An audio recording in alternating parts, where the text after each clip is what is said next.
Hello. Hello How to are you? our second episode of podcast for you, Yes. but Yes. 15th for us.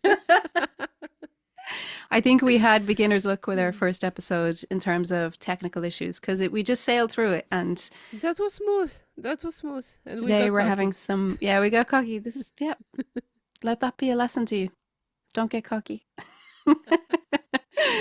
We've had a few technical difficulties today, but I think we're on track now.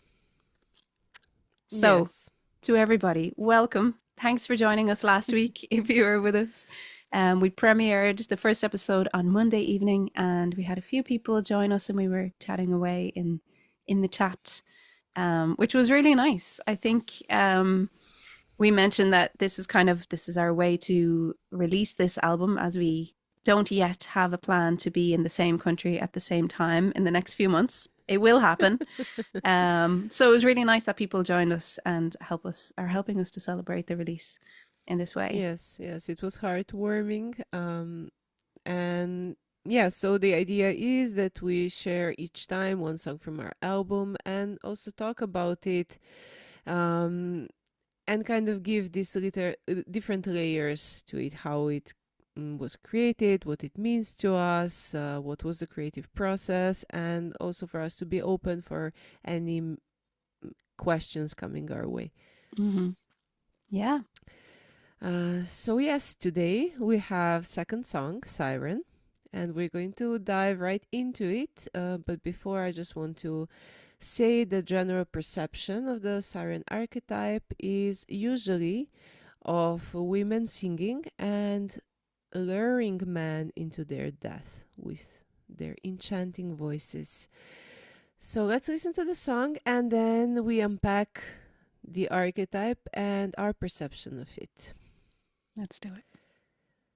Okay, share screen, share sound, share the player. See.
Follow me into this luring abyss, a cavern you used to know and miss.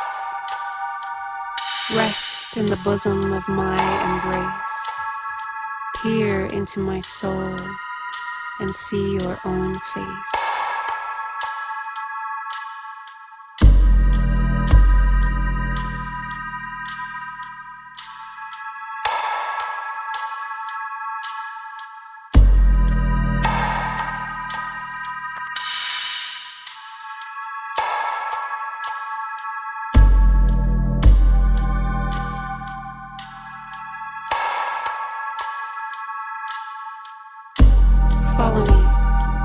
Follow me down to the depths where it's dark. Cradle the peace of your unhealed heart. Dispelling our lies is all our salvation. A oneness, a call to infinite creation.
right.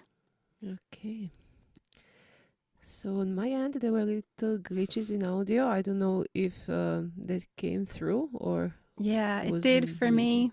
It did for me. So, Okay, then sorry everyone. I have no idea why. mm. I guess my computer was not buffering diligently today. It's one of But those days. But reason here we more are. than to listen to the album when it comes out, because you will have the song glitch free. Maybe that's part of it, right? Glitch. We have been It's talking glitchy. about what genres the music fits into, and Glitch. glitch. There we go. Cool. Yeah, so many things that I start to think about when I hear it. Mostly to do with the process of recording. But you mentioned we're gonna start by talking a bit more about the archetype of the siren. Um, yeah, we can start with that, or we can also Yeah. start, with other aspects of it. Um, okay, so the archetype of Siren, we have it throughout different mythologies, but not under the same name. So in Slavic mythology, we call sirens rusalke, Mm-hmm. and they're like kind of water fairies living mostly in water, sometimes in the forest, and known of sitting on the shores and just combing their Mm. long hair, and inviting men to come to the water and drown. What is interesting, now if we dive a bit deeper from the surface, is they say that rusalke were are born from the women who drowned. Mm. And what I find interesting is that in these areas, when there was a persecution of witches, witches were not burned. Here they were drowned. Okay. So, connection or not, Hmm. Could be. Could be. we can leave it to the audience. Yeah. Also, some sources say that before 19th century, the narrative perceived Rusalke as benefactory beings, where in the 19th century they became malicious. Hmm. And again, like why this narrative change and why the archetype that was presenting water natural forces and was there to help with fertility all of a sudden started being seen as a malicious archetype.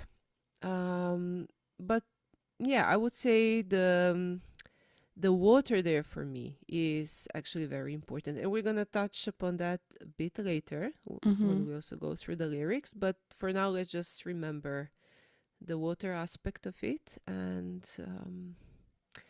yeah, you want to tell us in Celtic mythology there is also a different name, no, for siren? Yeah. So I know there's something called a selkie, which I believe is like a mermaid character, but it can be also male.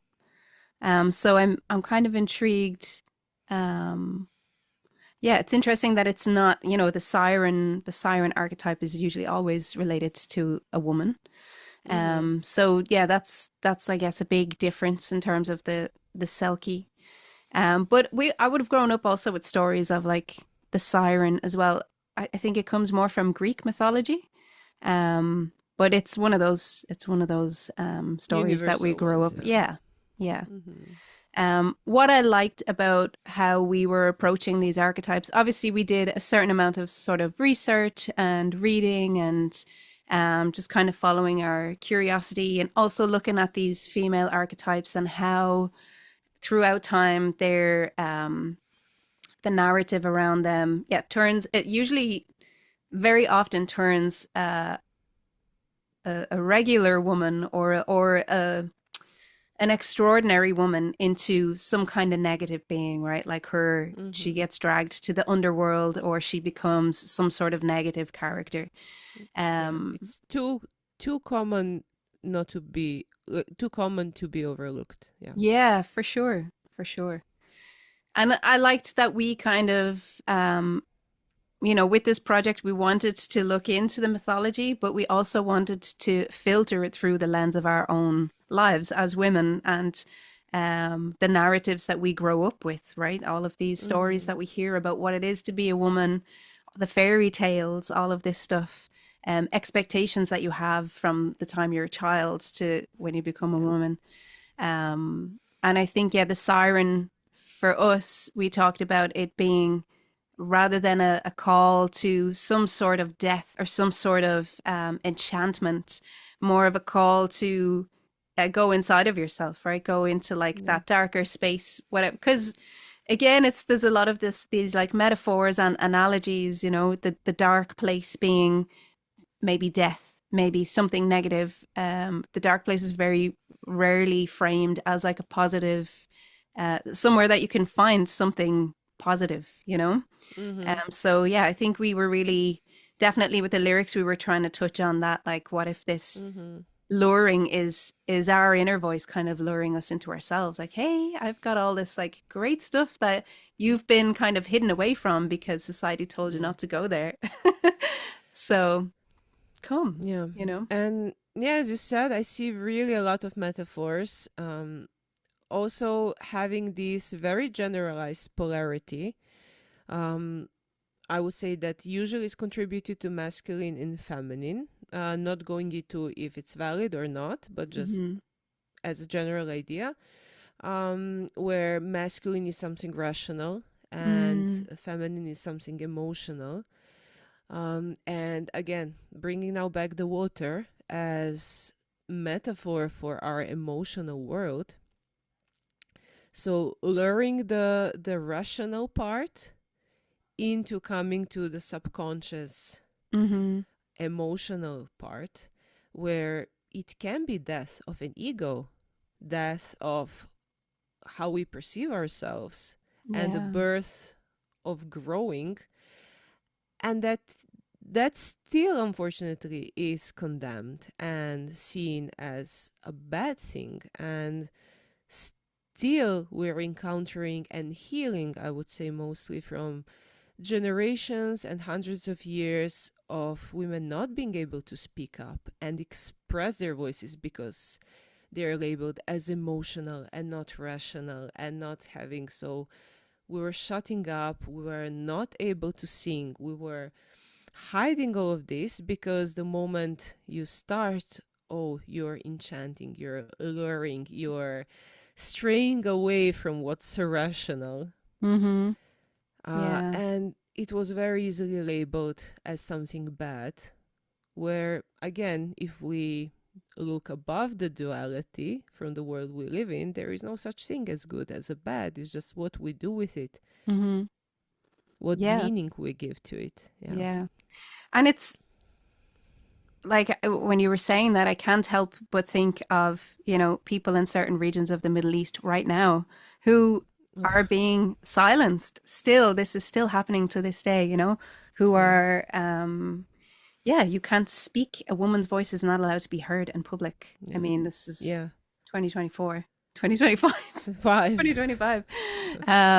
And this is still happening, and I also think the irony behind that is that very often it's a male uh, power that is behind this force, and it calls into question like why what are you afraid of, like what is the fear in letting a woman speak? What is Mm. the fear in letting her voice be heard and letting her communicate?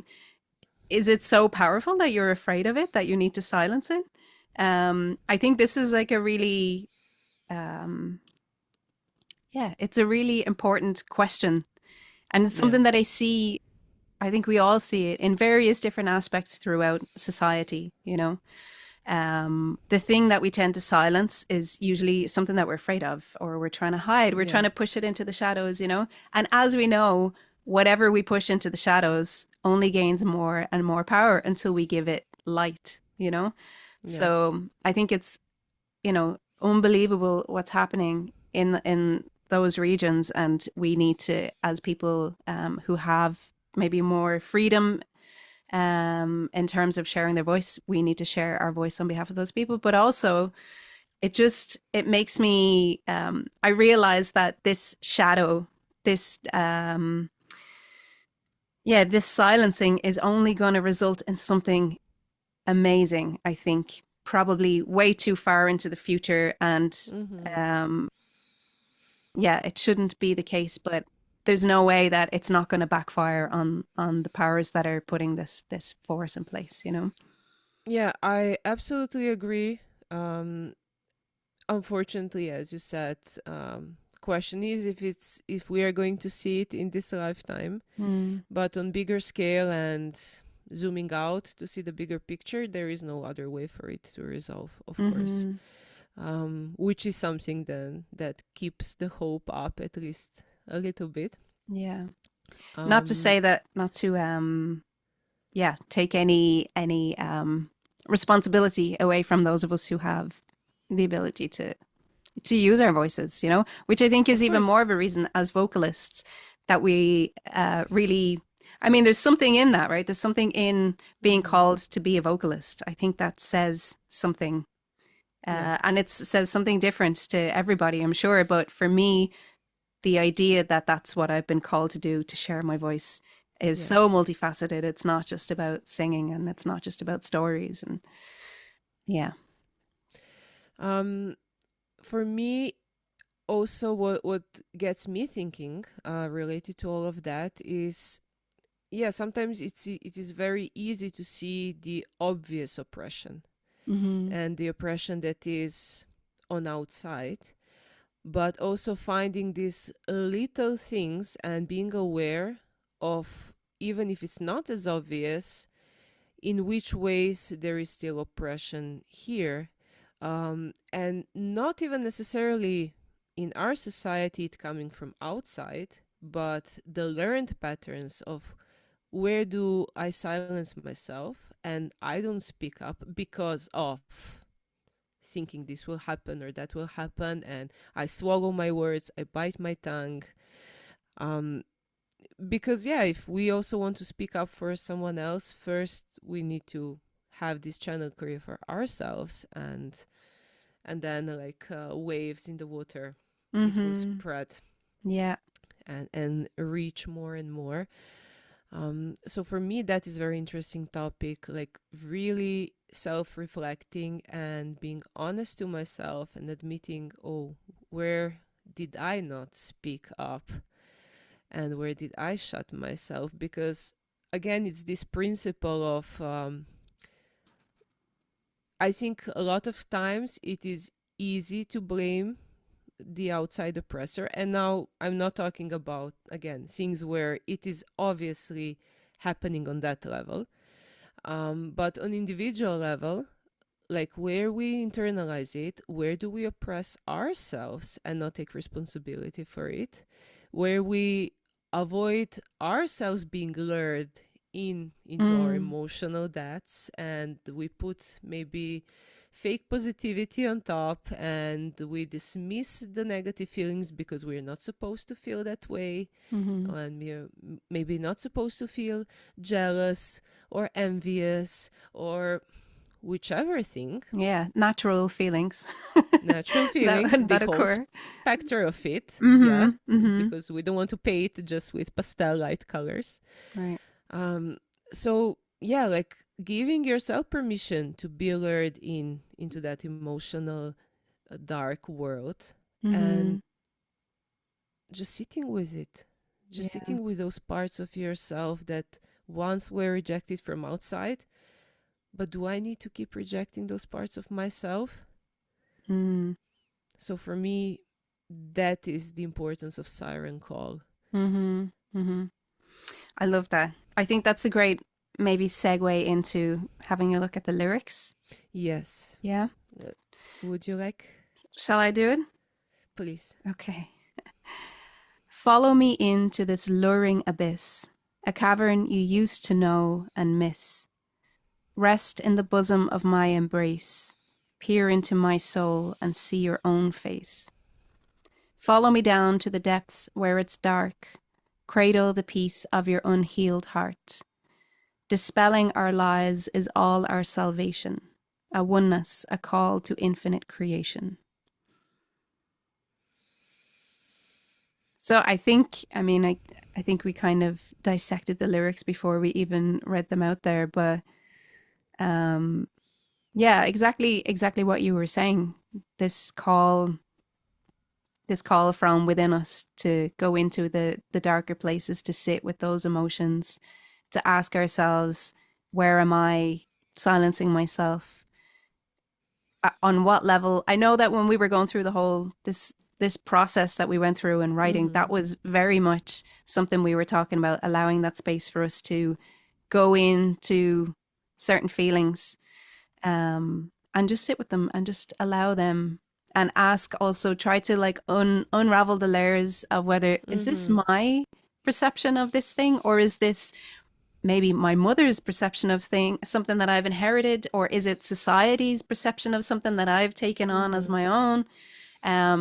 There are so many layers like that that we grow up just accepting as, oh yeah, this is how I feel, until we can maybe go into that space and realize, Yeah. actually, this was never my feeling. This was always society's or somebody else's, you know? Yeah, for me, very powerful topic, very important, and also in a way perfectly placed in our story Mm-hmm. in album. We in the previous song we invited the energies, and now is this moment like, can we surrender to actually get the message and to actually do the work? I would Mm-hmm. say also, yeah, not just, oh yeah, give me the message, but no, I want to do the work. Am I Mm-hmm. ready? Can I surrender to myself and Mm-hmm. dive deep? So this is the moment to dive deep, because next song Mm-hmm. It goes there. It goes it there. goes there. Yeah. Yes, it's now we are taking the breath in because it's gonna be the deep dive. Yes, I'm so intrigued when we listen to that one next week.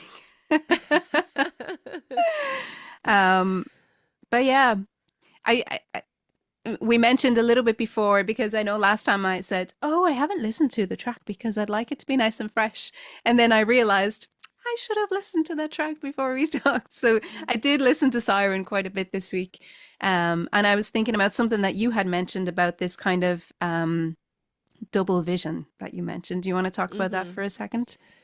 Um, yeah, for me, my personal experience when facing a trigger or when the trauma gets activated is the state of fog and confusion in brain. And you have this feeling where I would say sort of a double vision, foggy vision, where you cannot see the situation clearly. Mm-hmm. Um, and for me, if I have it correctly in my memory, a lot of times the siren's voices were presented in that way that, yeah, it kind of messes with your conception of reality and blurs your vision, so you get easily lured in. And but yeah, that's the gateway. That fog is Mm-hmm. a gateway to go and deal with things. And for me, I'm learning to accept that fog, that when I feel it, okay, this is the signal, this is the trigger, Mm-hmm. let's stop and see. Mm-hmm. Maybe not react, but let's just, oh, okay, I'm in a trigger. Mm-hmm. Um, and I really wanted to musically bring that feeling a bit closer to the audience. So for me, it was our voices meeting, like coming and meeting away from the interval of seconds, and also singing the melodies that have a lot of tensions related to the chords we are singing upon, Mm-hmm. to have this feeling of blurred vision and, oh, it's a bit foggy, it's a bit Mm-hmm. Uneasy. and yeah, and we did the similar thing then also with your spoken part, no? Yeah. Yeah, in the post production, we used the voice as is, and then also had like a harmonizing effect to get that kind of lower. Yeah, I guess I imagine it kind of as like the character of a siren, um, underwater again, Mm-hmm. kind of gravelly and yeah, somewhat kind of a little bit maybe scary initially, or maybe just yeah, adding to the uneasiness of it, you know? Yeah. Yeah, Which makes sense because that process is not easy and it's not supposed to be easy. yeah. It is a really scary thing, Hmm. but again, we go into it. Um, and I think we even with the analysis of the song, we dove. Did we Yeah, dove? yeah. Um, quite deep because we have just 2 minutes left on Zoom. Wow, okay. So maybe Time we time can, flies. yeah, maybe we can leave Mm-hmm. now these open questions for the audience to just not sleep peacefully until the next time. Yeah. We're um, here for the chats though, so yes, any it would any be lovely to continue, yeah, in the comment absolutely. section. Yes. So yeah, hope you can join us. Well, thanks for joining us today, anybody who is here, and we will be here for the next few weeks on a Monday evening is our plan to talk about all of the songs. So next week we'll talk about number 3, which is called Creation and Destruction. Yes. And yeah, very exciting. Um, if you like the video, if you have any questions, please comment. Otherwise, subscribe to our channel. Hmm. Help us grow so we can help you grow. That was super cheesy, but I like it. Yeah, also you can find us on Instagram, wbg.project. So Yes. yeah, Let's leave it anything there. I else? think we hopefully by next week we might be able to share some information on our artwork, and we might be able Mm-hmm. to share our release date. So lots of good stuff to look forward to. Yes. Thank you so Yes. much for listening. We appreciate you, and until next week. Yes. See you then. See you then.